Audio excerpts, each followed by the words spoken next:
नमस्कार मित्रांनो, स्वागत आहे तुमचं सूरज मुलानी ब्लॉग या आपल्या युट्यूब चॅनल मध्ये। तर आज आपण आलेलो आहे फलटण मधील जे एकमेव धरण आहे बाणगंगा धरण। तर बाणगंगा धरणावर आपण आलेलो आहे। इकडच्या साईडला तुम्ही जे बघताय समोर हे बाणगंगा धरणच आहे। तर बाणगंगा नदीचं जे बाणगंगा धरण आहे याची मी तुम्हाला पूर्ण माहिती आपल्या व्हिडिओ मध्ये सांगणार आहे। तर व्हिडिओ तुम्ही पूर्ण बघा। जर तुम्हाला आवडला तर व्हिडिओला लाईक करा आणि चॅनलला सुद्धा आपल्या सबस्क्राईब करायला विसरू नका मित्रांनो। हे धरण जे आहे ते फलटण पासून 9 किलोमीटर अंतरावर आहे। फलटण तालुक्यातील कुरवली जे गाव आहे या ठिकाणी हे धरण आहे। जर ह्या धरणाची जर कॅपॅसिटी बघितली तर 230 मिलियन क्युबिक फीट म्हणजे 0.23 TMC म्हणजे एक अर्धा TMC पेक्षा पण कमी अशी या धरणाची कॅपॅसिटी आहे। अशा प्रकारचे मातीचा भरावा आहे आणि हे जे तुम्ही पूल बघताय समोर अशा प्रकारे ह्याच्या खालून एक मोरी आहे, ती पण तुम्हाला मी समोर व्हिडिओमध्ये दाखवतो। धरणाच्या वरच्या साईडला सांड आहे, म्हणजे तिथून ओव्हरफ्लो झालेलं पाणी वगैरे तिकडून बाहेर ऑटोमॅटिकली बाहेर पडतं। आणि हे जे तुम्ही समोर बघताय ती एक मोरी आहे। याच्या आतमध्ये त्याचा म्हणजे दरवाजा ओपन करण्यासाठीची व्हील वगैरे याच्या आतमध्ये आहे। ती छोटीशी रूम आहे, त्याच्या आतमध्ये म्हणजे धरणाचं पाणी वगैरे बाहेर काढण्यासाठीची ही मोरी आहे।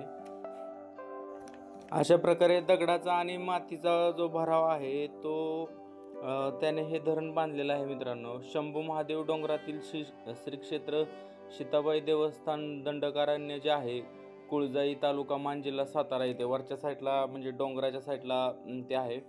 तेथे नदीचा उगम आहे मित्रांनो। तर तिथून बाणगंगा आणि मानगंगा ह्या दोन नद्याचा उगम होतो। बाणगंगा जी नदी आहे ती फलटण तालुक्याच्या दिशेने वाहते आणि मानगंगा जी नदी आहे ती दहिवडी आणि पलीकडच्या साईडला मान तालुक्याच्या दिशेने ती मानगंगा नदी वाहते।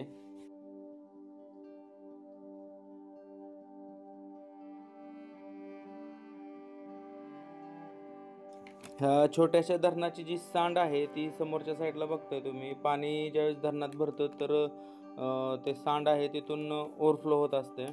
तर ऑटोमॅटिकली इथून ओव्हरफ्लो होऊन परत नदीला पाणी जातं मित्रांनो।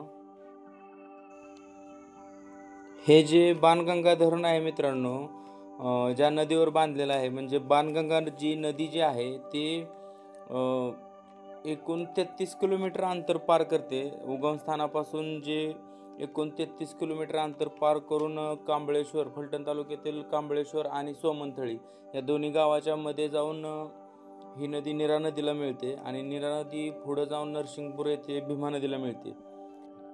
तर अशा प्रकारे मित्रांनो तुम्ही हे जे बाणगंगा धरण आहे याची पूर्ण माहिती तुम्ही आपल्या व्हिडिओ मध्ये बघितली। कसा वाटला हे मला तुम्ही कमेंट सांगा। जर तुम्हाला आवडला असेल तर व्हिडिओ लाईक करा आणि चॅनलला सुद्धा आपल्याला सबस्क्राईब करायला विसरू नका। ठीक आहे।